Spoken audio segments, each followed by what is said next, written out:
2022 Polk County Regional Health Building Suite A. If you would, at this time, please turn off cell phones or any other devices. And Sheriff Byron Lyons will lead us in prayer.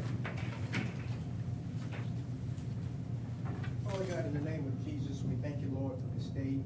Thank you for your blessings that you have bestowed upon us. Ask that you would guide this court, Lord, as they make decisions, Lord, best for this community. Father, we'd ask a special prayer over our country and our community, Lord, that you would heal our land, Lord, that you would continue to strengthen and guide us. In Jesus' name we pray. Amen. Amen. Madam Clerk? I pledge allegiance to the flag of the United States of America and to the republic for which it stands, one nation, under God, indivisible, with liberty and justice for all. Honor the Texas flag. I pledge allegiance to thee, Texas, one state, under God, one and indivisible. Okay, do we have anybody that signed up for public comments? Okay, hold on just a second. Just get something from my office.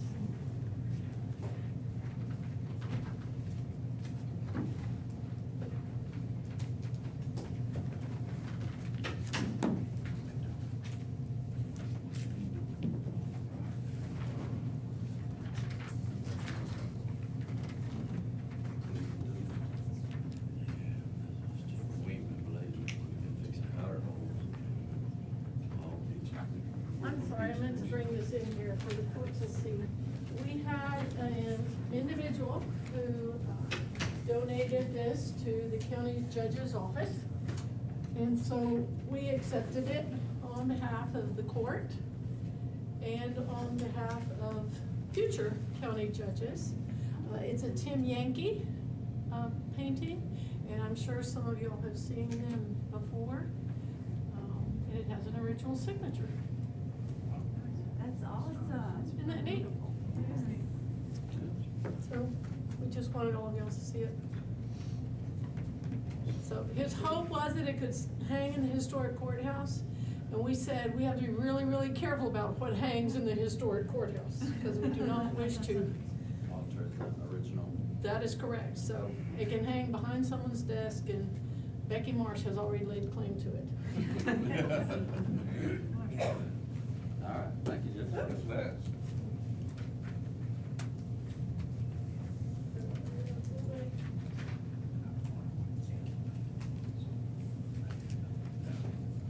Okay, do we have any other informational reports?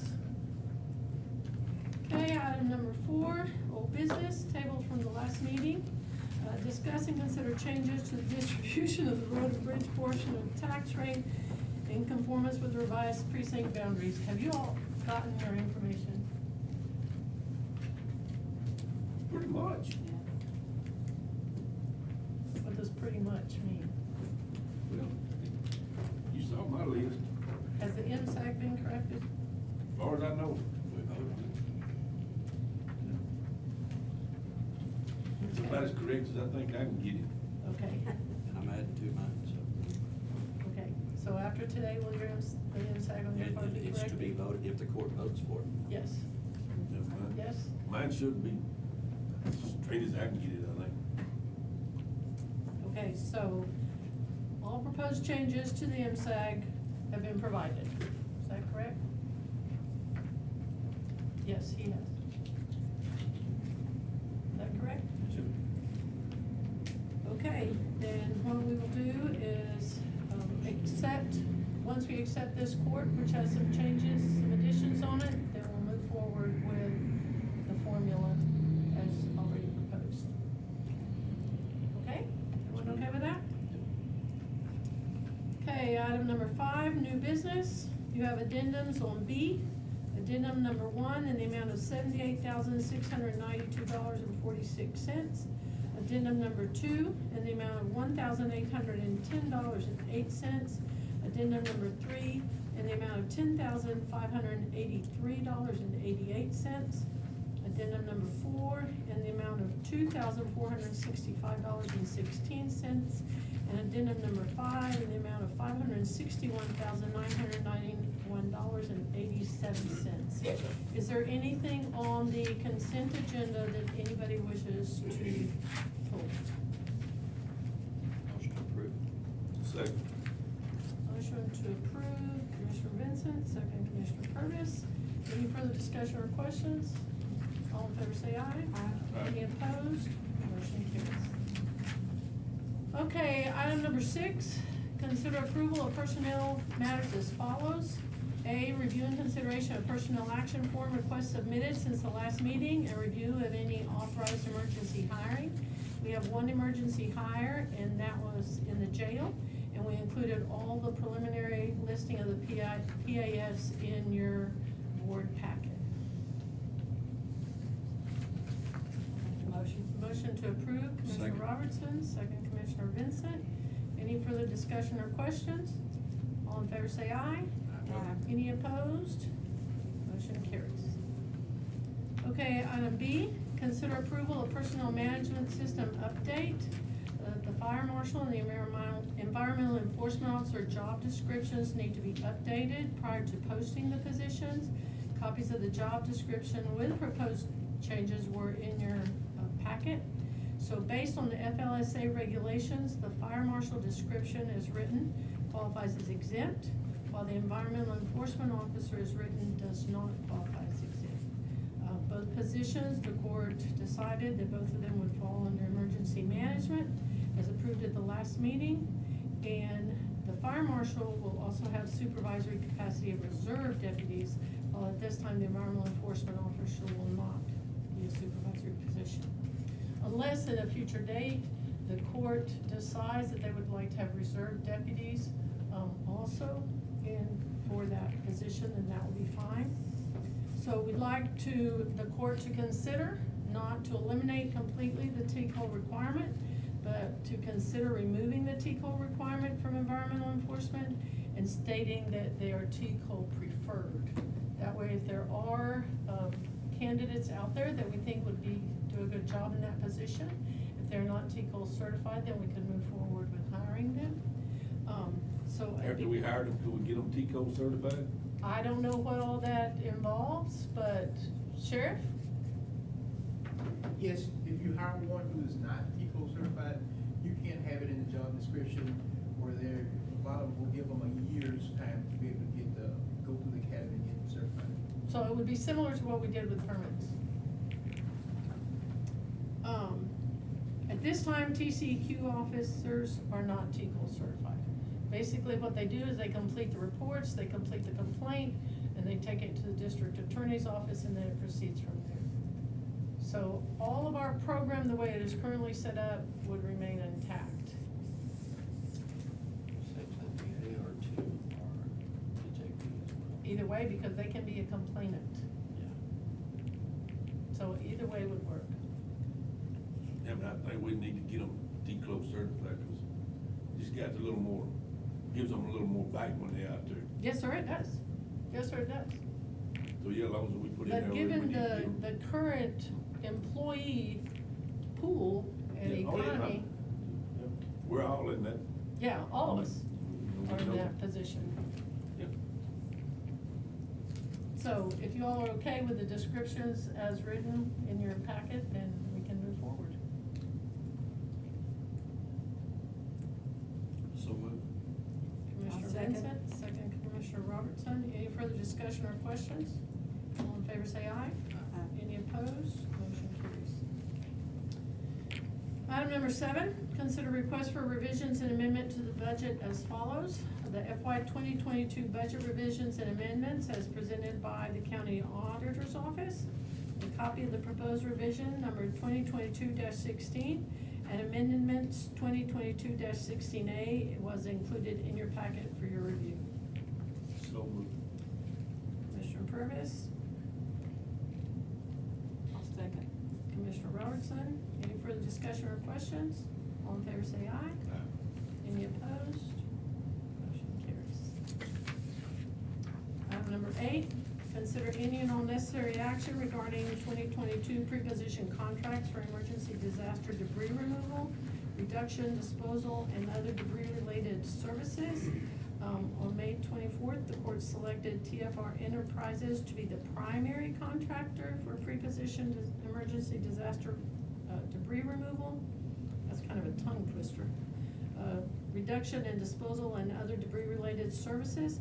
And if you will recall, Commissioner Overstreet expressed some concerns about it. And so Courtney, her committee has met again, which included Commissioner Overstreet. And the committee has come to us with some proposals that they would like to do. Courtney? Good morning.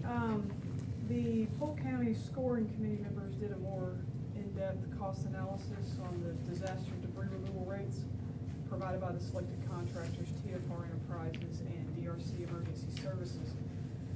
We looked at an invoice paid to TFR for Hurricane Ike debris removal in 2008, and we noticed that a lot of the expense was for the removal of hazardous trees and hangers. TFR's hazardous tree removal rates in this year's proposal were high, and we asked them for a best and final offer on tree, stump, hanger removal, as well as white good disposal rates. DRC's tree and stump removal rates were already lower than TFR's, but we also asked them for their best and final rates, which are, the best and final rates for certain rates are in the yellow column on your spreadsheet. Long and short, DRC's rates are lower for the following: vegetative right-of-way debris, C&P, right-of-way debris removal with debris management, site sorting, as well as hazardous tree, stump, and hanger removals. So our recommendation is for the court to switch DRC Emergency Services to be our primary debris removal contractor, and TFR Enterprises to be secondary, to be our secondary debris removal contractor. So basically, what we did is we told them to move forward with negotiations, because they did still have some concerns over some of the cost and some of the value, to move forward with negotiations. And so what you have in front of you are the final, on certain rates. Some of them remain the same. And so the recommendation of the committee is to keep both of those contracts, but to flip them. To make DRC, on negotiations, DRC came out ahead of the game. So moved. Commissioner Purvis, second Commissioner Vincent. Any further discussion or questions? Any opposed? All in favor say aye. Motion carries. Item number 9, discuss and consider award on 2017 GLO Drug 4332 of the Harvey Program, GLO contract number 20-065-018-CO64. This is the bids that were open on Thursday, July 7th for the Harvey projects in Commissioner Robertson's precinct. The lowest combined bids were over the GLO's budget. And so, Commissioner Robertson? Yes, well, I would like to table this until next month, because I've been working with the grant writer and Jed, and we're wanting to go ahead and go with it at that point, but we have some more discussion and some more requirements to meet, so I want More options? More options, yes. Okay. Second. Comes in a motion from Commissioner Robertson, second Commissioner Vincent. All in favor say aye. Aye. Any opposed? Motion carries. Item number 10, consider any and all necessary action regarding bid number 2022-13, precinct 1 purchase of 1 used excavator with trade-in to be funded by Road and Bridge Precinct 1 and included on the FY 2022 reimbursement resolution for year-end issuance of legally authorized debt.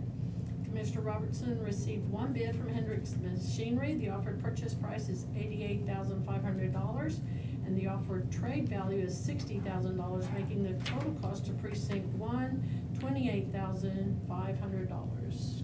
Commissioner Robertson, you want to add to that? No, well, this is a very good offer, and I want to go with it. Sounds good. Second.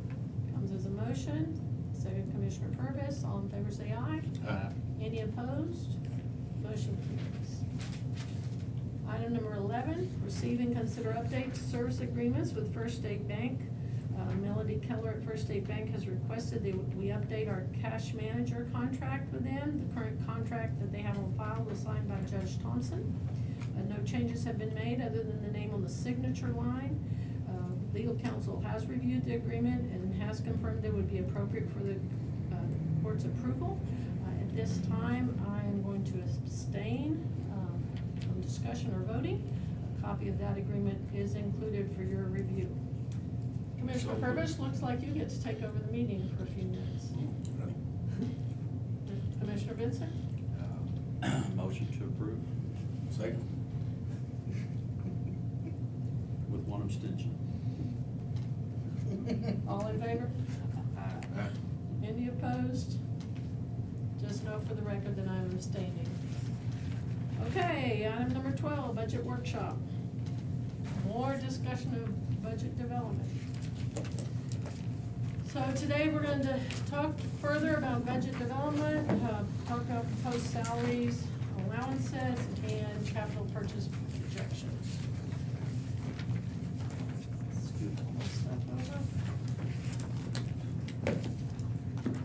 Okay. All of you should have a draft budget. And so basically what I want to do is review everything that we have done to date that is going to not only impact our 2023 budget, but is going to impact every budget from this point forward. So what I want to do is I want to start by looking at our debt, which is section 2. We just flip a couple of pages. You have your capital purchase projections. So this is what it should look like. Go right there. Got it, yeah. Okay. Feel free to stay. Oh, yes, I'm sorry. If Okay. anybody wishes to leave, Okay, if yes, your ma'am, I agenda just items wanna have been make sure nobody covered, had any feel free questions to before exit I the went. building. I'm sorry, I apologize. No, thank y'all. Thank you, Good luck. thanks for coming. Yes, ma'am. Okay, Carrie, does everybody have the debt schedule in front of them? Just stuck in there. Okay, so you should have one just kind of stuck into your, to booklet for your debt schedule. Okay, so on the one that's in your packet, your capital purchase projections. We have some things that came up. One is the precinct 3 sub courthouse renovation, which was on our master list for eventually being renovated and for having some security measures put in place. So at this time, because we do not have final numbers, we put in a $500,000 amount. We're not gonna let it go way near that. Well, for now, we're gonna put it there as a not to exceed. It's not, we're not gonna let it go near that. Yes. Me and Dooley's been talking. Okay, well, we have discussed it multiple times, but we didn't wanna undercut it, and so we put it in there as a not to exceed, because we are not committed to spend that money right now. Okay, this is just for budgetary purposes, to make sure that we've covered that issue. The museum, we do know that it needs a new roof, and those are accurate bids on that. If you'll notice, acquisition of vehicles is out of capital purchase projections, because now it's included in operations. So this way, we are not paying for interest for vehicles that we no longer own. They're gone. So that's all strictly in operations now. Computer equipment and software, you have the schedule rotation and some additions. You have the addition of 100 IP cameras in the jail for $102,000. Then on office furnishings and equipment, you have the AED units, which are also on a schedule. And then you have some JP3 things that are also pending the renovation. So at this time, if all of these things remain as they are, which hopefully after the sub-courthouse renovation, after the final numbers come in, then we will not be at as high a number. But at this time, potentially, our 2023 tax note principal and interest would be $778,851, based on what we currently have in the budget.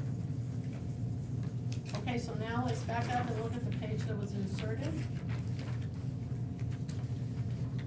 So if you look at the page that was inserted, this is our final year on the general obligation bonds that we did, which were Series 2017 because they were renegotiated for the Judicial Center. So this is our final payment on the Judicial Center.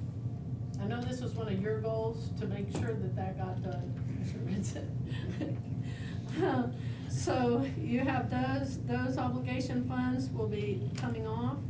We still have some monies, the jail expansion is still on there, and it will not be paid off till 2027. So now we have added the courthouse restoration, and so that was $6 million that was added, $6,045,000 was added. And that's for our Series 22 tax notes.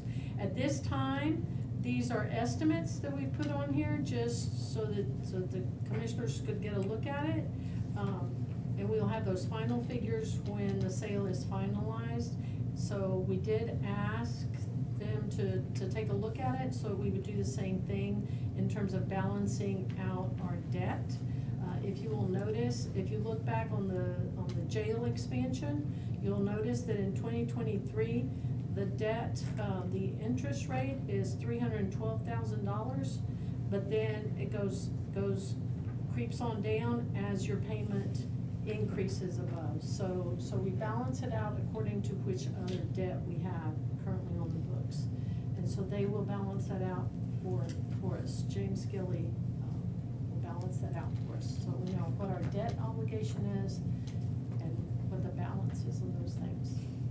Okay, I started with debt because the one thing in your budget that you cannot defray or move over or scoot over is debt. That is the one thing that must be paid if you're utilizing taxpayer dollars.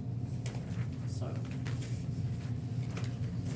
okay, so now, let's look at operations. So if you'll just go ahead and open your book to the first page. I think what I'm going to do is I'm gonna go through all of it initially, so that everybody has the information, so we're processing it as we go. And then we can come back and make some decisions, because there are some decisions we need to make.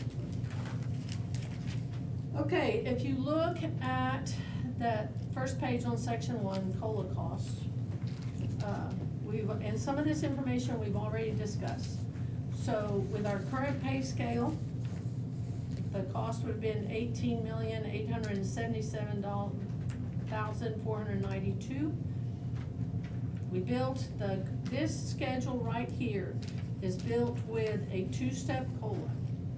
Now keep in mind that it not only has a 2-step COLA in it, it also has the healthcare increases. And it also has longevity built into it. So we also gave you also should have the longevity, and you should have the insurance cost. Does everybody have a page that looks like this? You're holding it right there in your hand.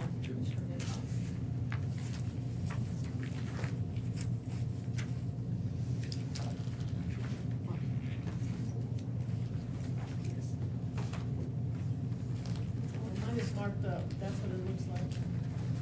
It should just. Was it loose? Yes, it was loose.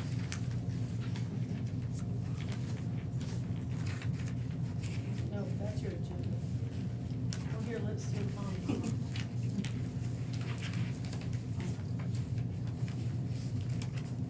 I don't see it. Here, it's gonna be up there.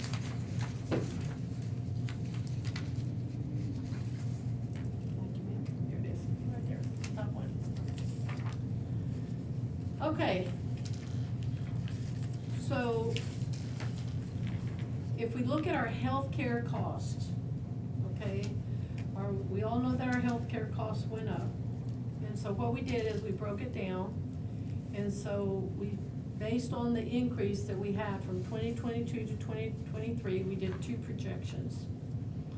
We did one, since our increase this year was almost 7.5%. Then we did one showing 7.5% increase. And then we did the one on the bottom, we did based on the average increases since 2006.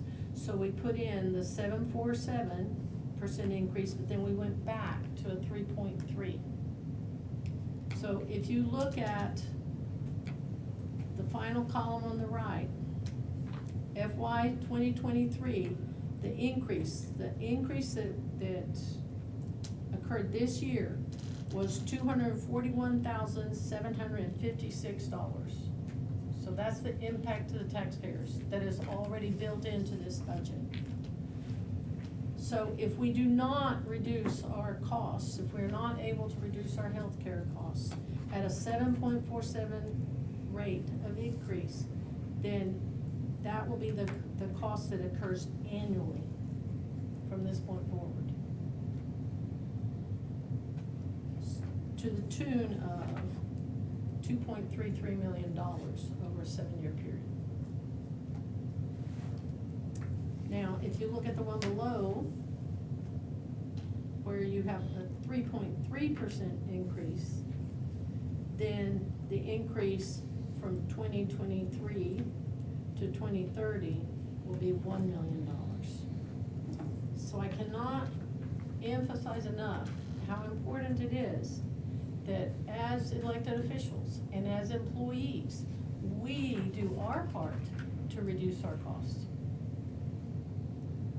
Because our insurance company offers multiple programs and multiple opportunities for our employees to participate that we would get credit for and would reduce our costs. So the jump, we've gotten comfortable with that 3.3% increase, but boy, did they thump us with a 7.47 increase in healthcare costs. So you see the jump that potentially could occur. The jump at our previous rate would still be $1 million, but it would be a gradual million. But the increase, if we stay at our current rate, would be 2.33 million, which is not nearly as gradual. Now, we do all of these things based that there are no changes in personnel with our current positions, so that's not including if there are additions to personnel costs. Okay, so that's done. We've agreed to that increase of almost 242,000 worth of benefits for our employees. So now let's look at longevity, because we've agreed to longevity as well. Now we're looking at budget. So you should have two forms like this, two packets. One is the FY 2030 longevity, because we projected everything out 7 years, so that you would have an idea. Got it? So you have, and then the other one is our current longevity. So let's look at the FY 2030 longevity, just because I want to point out some numbers to you. So this is the impact that has occurred. If you look at the 2030 longevity, okay, at the very top, you should have our tax assessor collector. Leslie, we're gonna pick on you. So Leslie's at the very top. So if you look at that longevity, all of those people that are receiving will receive longevity payments of $3,000 or more.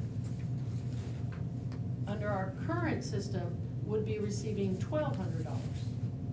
So we more than doubled that for longevity. If you look at the people that are receiving $2,500, okay, then they would be receiving $1,200 or less. So if you flip the page and you go to the next break, which is at 14 years, then all those people that under our current longevity plan will be receiving $2,000 are currently receiving $840 or less. So the investment that we've made in longevity is big. If you flip over to the next one, those people that have 9 years will be receiving $1,000 in longevity, but under our current program, they would be receiving $540 or less from 9 years down.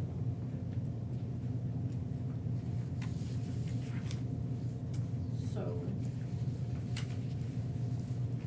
our commitment for FY 2023 in longevity is $295,500. That is our current commitment in longevity. Our projection out for 7 years is that, given the same personnel, same position, same everything, which is the only way we can compare it, would be $536,800.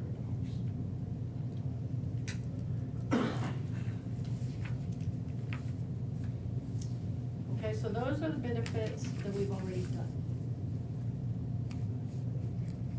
So the commitment and those two benefits for next year is over $500,000 between longevity and healthcare, which is a direct impact on the 2023 budget. Everybody with me? Substantial investment in our people. It's a huge investment in our people. It's a huge investment. And that's why I've been doing it in sections, so that we can process the information and be able to look at the overall impact. Okay, so that information that I just covered with you is included in this draft budget. All of that's already in here. These increases, so healthcare, longevity, and a 2-step COLA are all included in what you have right here in front of you. So what we did is then we gave you this last time. We went and gave you the information for a 3-step COLA, for a 4-step COLA, and we added some additional information. So a 3-step COLA would be $1 million over our current budget, and $356,225 over what we've built right now. A 4-step COLA would be basically almost $1.5 million over our current budget. Then Over our current budget or over the? No, sir, over our current budget. 2022. Yes. Okay. These are increments over the current draft budget. So if you look at them, you have the current draft budget, which is what you're holding. And the 356,225 would be an increase over the current draft budget. But the total for our current budget that we're operating in would be over $1 million. Back up to the first page.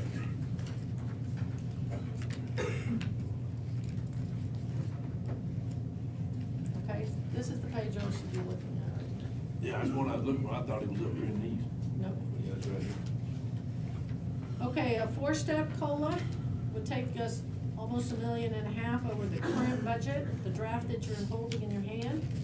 We had some requests for increased personnel expenses, but with a 35% increase.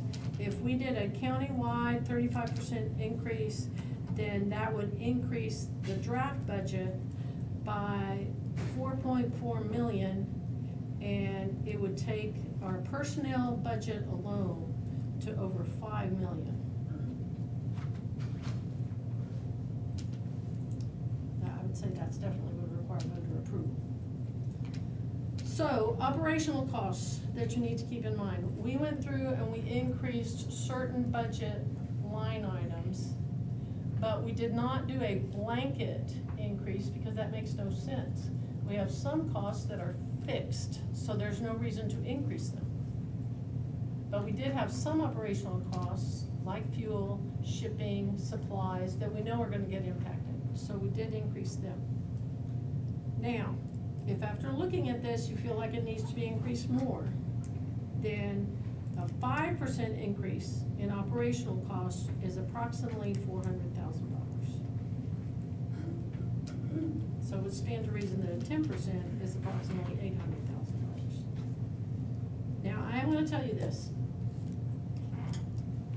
If we move forward with additional COLAs, we have got to get a commitment from our elected officials and from our department heads that they are going to monitor their budget, that they are going to pay attention to expenditures, and they are gonna pay attention to how money is being spent. Because we have one bucket, and that includes maintenance and operation, interest and sinking, and we cannot handle demands for more money in the middle of the budget cycle. We know that there are some things that cannot be helped. You know, we know that indigent healthcare cannot be controlled or managed. We know that if the jail gets overrun, that cannot be controlled. But there are some decisions that our local elected officials can make to tighten up some of their budgets.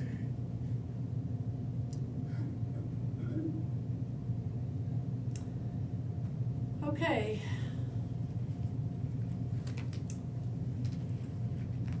That's basically that information.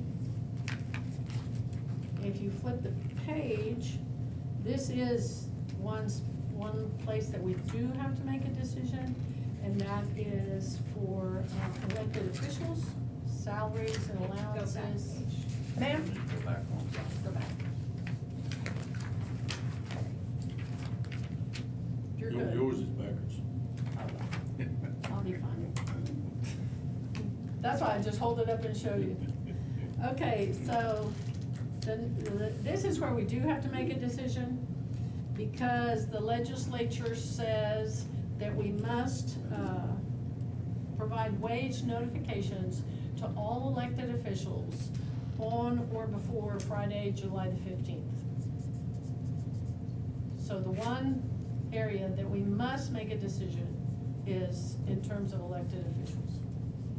So if you look at that, we did the same thing that we did with employees. The 2-step COLA, which is included in this budget, and then the 3-step COLA and the 4-step COLA, and we went through every one of them, and we also included the proposed travel allowances. The only changes in travel allowance were in JP Precinct 2 and JP Precinct 3. And then, of course, we put longevity payments in there, which we misspelled longevity. Longevity. Okay, and then you have the totals on that second page of the impact, the budgetary impact. The current wage scale for elected officials alone is $1,248,690.83. With a 2-step COLA, which is what's built in, it's $1,290,674.72, and then it goes on to your 3-step and your 4-step COLA. The COLA for elected officials must be decided, because we have to put the wage sheet out. It cannot be more than employees, I think. All right. If there is one. Well, everybody right now has a built-in 2-step. I'll make a motion, we leave ours at that. Okay,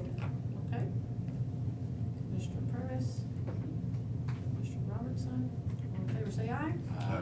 Any opposed? Motion carries. Thank you. Your wage notifications can go out, Carrie.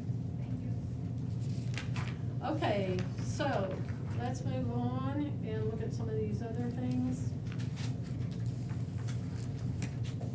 Okay, When do we decide on the employee? we haven't yet, I'm gonna go through this and then I want us to back up and seriously look at those. Very well, let's look at, so I'm gonna go through this budget like we did before. I'm not gonna go through every single page because we've already Thank done you. this once.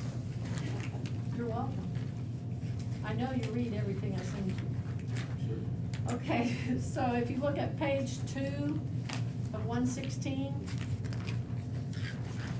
you're gonna notice that the EMPG, which is line item 3303696, you will notice that that money is not budgeted in there because that money is not there.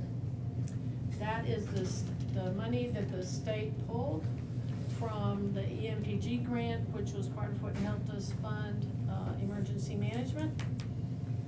Unfortunately, that was a reimbursement program, and so we are going to have to do a budget amendment because they did not reimburse us for this year. So that is now fully on the taxpayers. And they are pulling that money because that's how they are going to pay for their county liaison officers. Okay, the next page. Liaison officer. Huh? What's a county liaison officer? Well, we don't really know exactly what a county liaison officer is, but they're going to have county liaison officers which will be housed in your county, and, but they will not be here basically 50% of the time. They will be out doing TDIM activities across the state of Texas. So if there is an emergency, if there's a wildfire, then all the county liaison officers will merge into that area of the state. Okay. For the record, they did not ask us for our opinion prior to doing it. They basically told us. Or actually, we read it in the news. Okay, then on page 5 out of 116, you have our TRA patrol reimbursement. This is an auditor request for the auditor request reimbursement. If we move forward with the COLAs, then, or any more with the COLAs, then this contract will definitely need to be renegotiated. Because currently that contract is at $350,000. And so if we do additional COLAs, we will go over that. So we will, based on what the court decides, we will move forward with that. Okay, go to page 12 of 116.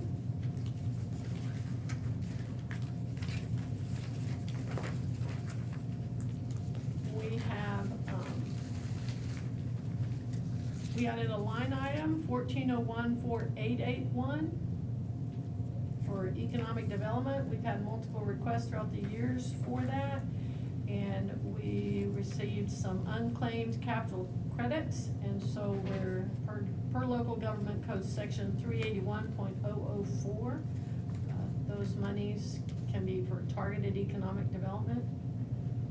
The amount varies, but we feel like that's a comfortable number.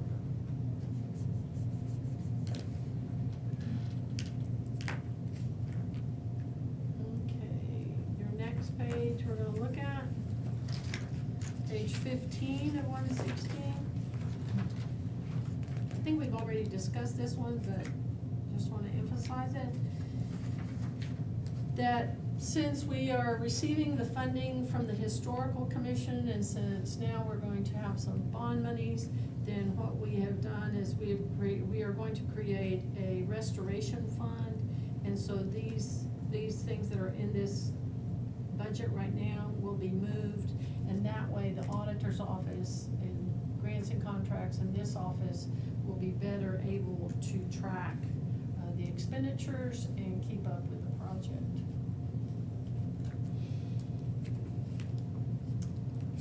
Okay.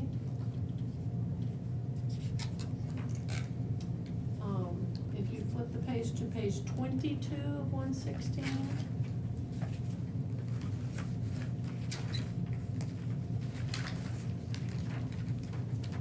Our recommendation is to increase the funding for our fire departments to $230,567.66, which is a 10% increase.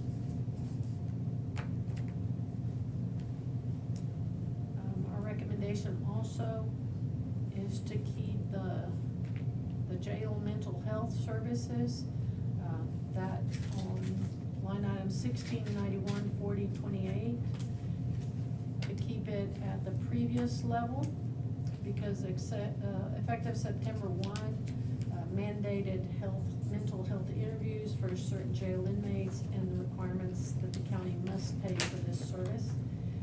At this time, we have Serenity House, which is providing counseling, and that program seems to be working well, according to the jailers and to the sheriff. So we would like to maintain that contract and those funds in that contract.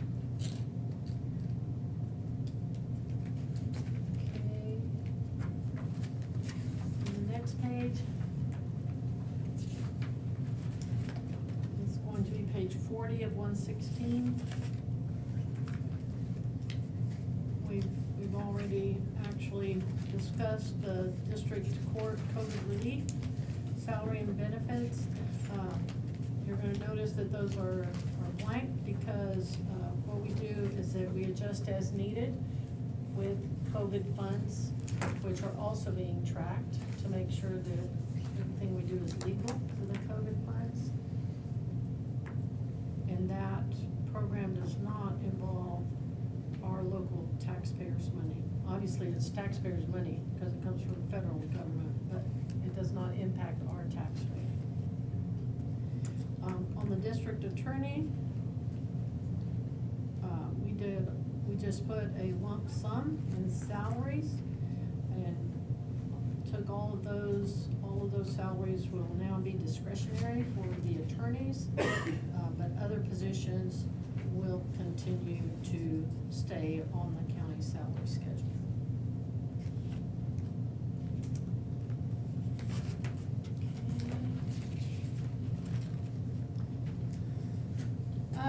Next one, page 49 of 116.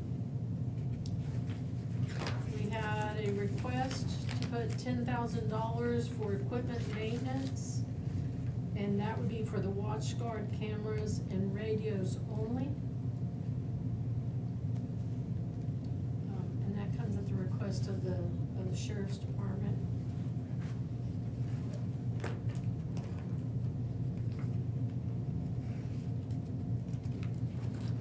Okay.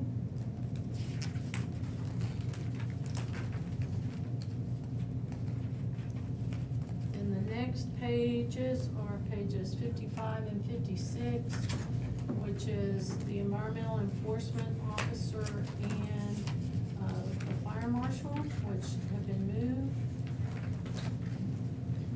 One thing that some of the requests that came in with those offices were to add another environmental officer and potentially another fire marshal. We researched some of that, and actually for a county our size, having an environmental enforcement officer is not really usual. And so we've researched in the counties that have 2 or more environmental officers are counties like Nueces, Bayer County, and Travis County. So it's really the big counties that have more than one environmental enforcement officer.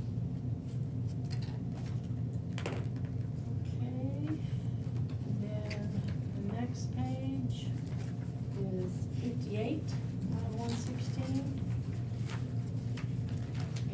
that's the voter expense. We wanna make it really, really clear that the voter expense is starting out here in the tax assessor collector's budget, but it is going to transfer over to the county clerk. However, it is not effective until January 1st, okay? We need to keep those as clean as possible so we don't have any confusion prior to the election, and we don't have any confusion with our voters in terms of where they should go or who they should contact.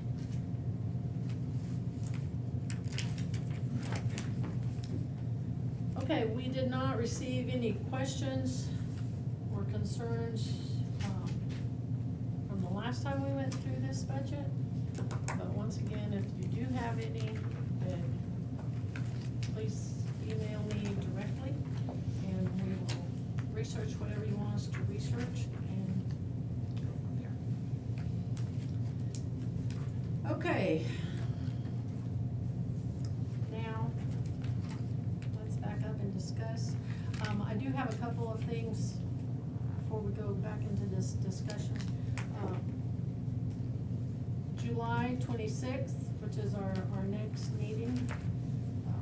Hopefully by then we will have our tax affected information, all the information that we need to get some truly solid numbers. We did pull some of our line items. We pulled out like the emergency, the 250,000 that we put in there for the commissioners for emergencies until we could see what, you know, what the impact would be. Property, we need to file our budget, okay? We have to put it up for consideration by the public and for comment on, it has to be filed on July 29th, so we have a very short time period. And everybody should know this by now. After the legislature changed all of that stuff, then it created these huge time crunches for everybody involved. So the next meeting is July 26th. Hopefully by then we will have more solid numbers in terms of our revenue. And then we have a special meeting right now scheduled potentially for August 1st, depending on how things go. And then we have court on August the 9th, and then August 15th is the final adoption. We will send y'all a calendar reminder after court today of all of that, so you will have it in writing. Okay.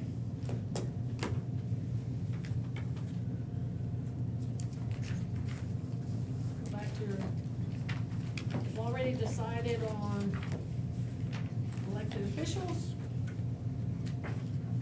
Let's take a look at personnel. If we increase operational costs by 5%, then that's $400,000. If we go another COLA, then it's $356,000. I would prefer to get a commitment from all elected officials that they are gonna manage their money very, very carefully and be able to give our employees that third step.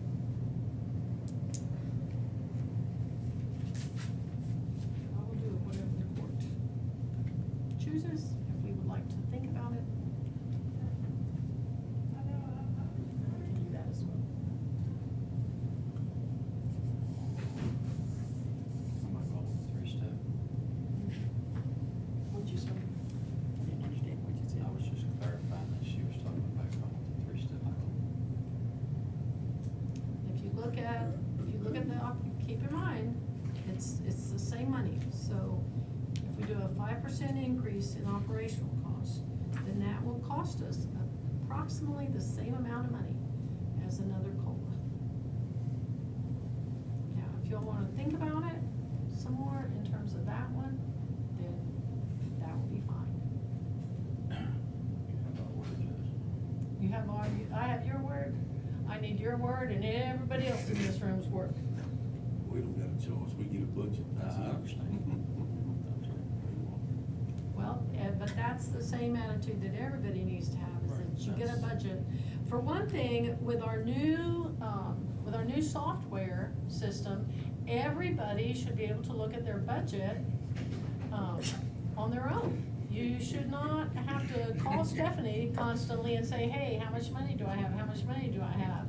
If we have elected officials that currently do not understand how to go in and look at their budget, then you need to contact us and let us know, because we have offered, training, we've offered workshops.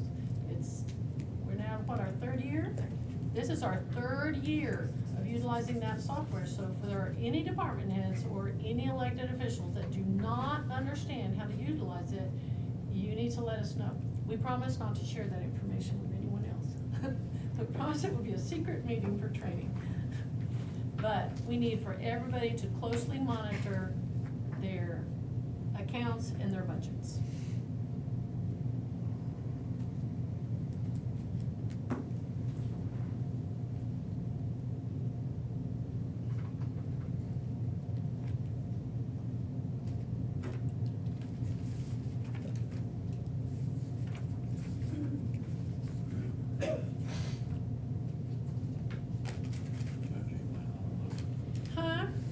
No, we can leave that, if everybody needs more time, I mean, we've been providing you the information slowly, so that everybody would have a chance to process the information. But this is a huge commitment, and we have to all make that commitment together, not just Commissioners Court decide, and then us end up in a jam next year.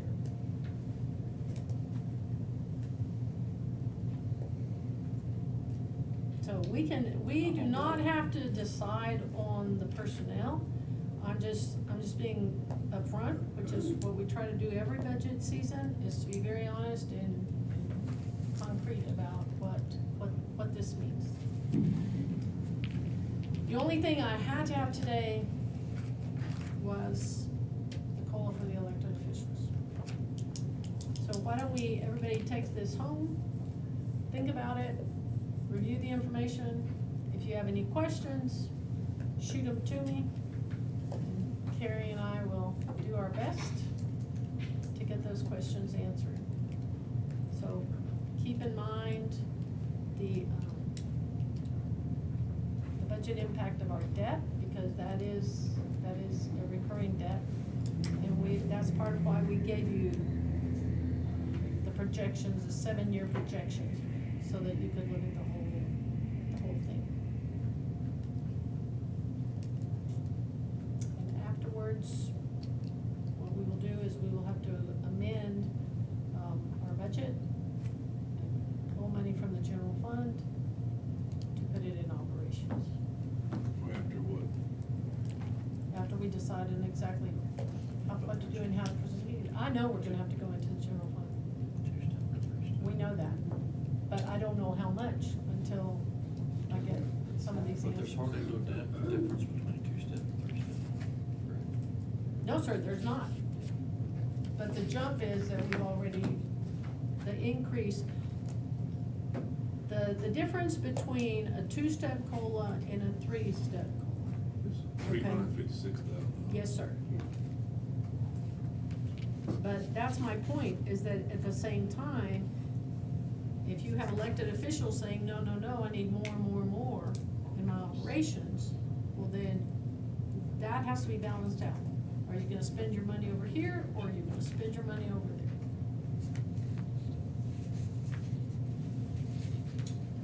Because you only have X amount of money.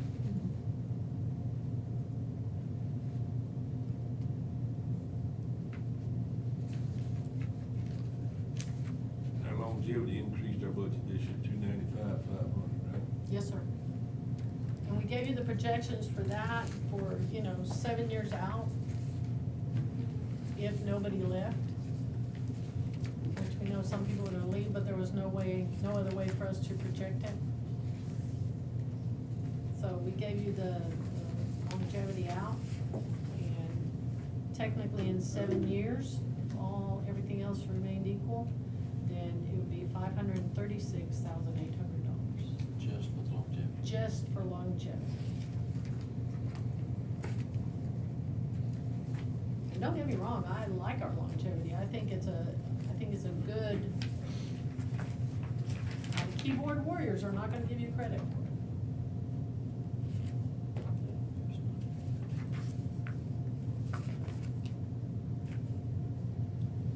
I'd like to see us go up to 3-step. Well, Our review. employees are our most precious resource. Our offices are only as good as the people that I have think us. we do at least a 3. Yeah, that's what I'm talking We about. figure this 4 out, that's what I'm gonna figure. The 3 with the longevity included. I would love to, but either of those options are contingent upon keeping operational costs down, Should we do right? Okay, everybody review that information. And, next time we discuss it, we should have some firmer numbers. And maybe Chad's gonna show up and tell us that we have all kinds of money. And we won't have to do much of anything. Right? And pray for rain.